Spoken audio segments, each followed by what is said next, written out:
청와대가 지난 정부 청와대에서 세월호 관련 문건을 조작한 의혹이 드러났다고 밝혔습니다. 세월호 사고 당시에 박근혜 대통령에게 보고한 시점을 6달 뒤에 고친 것으로 드러났습니다. 또 세월호 사고 수습과 진상조사가 이루어진 기간에 당시 NSC가 위기관리 매뉴얼을 불법 변경한 것으로 나타났습니다. 네, 취재기자 연결합니다. 신호 기자. 네, 청와대 춘추관입니다. 네, 청와대에서 관련 보고가 있었는데 지금 저희가 얘기한 이런 부분을 뒷받침할 수 있는 문건을 발견했다고요?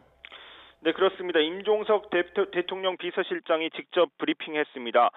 세월호 사고 당시 이 상황 보고 일지를 사후에 조작한 의혹과 그리고 국가 위기관리 기본 지침을 사후에 불법적으로 변경했다는 내용입니다.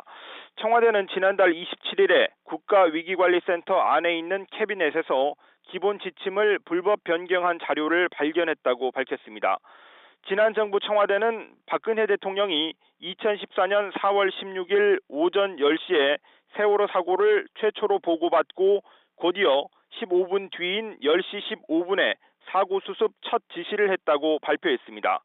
하지만 이번에 발견된 보고서를 보면 당시 위기관리센터가 세월호 사고를 최초로 상황 보고한 시간이 오전 9시 30분이었다고 되어 있습니다. 그리고 6개월 뒤인 2014년 10월 23일 수정 보고서에는 최초 보고 시점이 오전 10시로 변경됐습니다. 대통령 보고 시점이 30분 늦춰진 겁니다.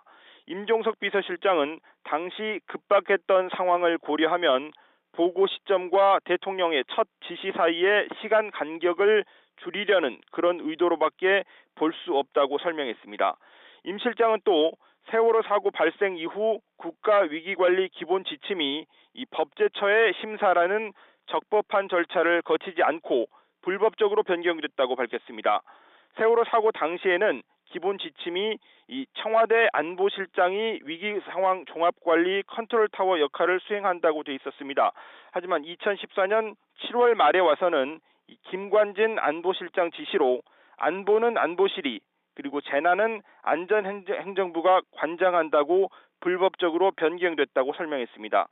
임종석 실장은 이런 변경이 2014년 6월과 7월 당시 김기춘 비서실장이 국회에 출석해서 청와대 안보실은 재난 컨트롤 타워가 아니고 안전행정부가 컨트롤 타워라고 국회에 보고한 것에 맞춰서 사후에 조작한 것으로 보인다고 말했습니다.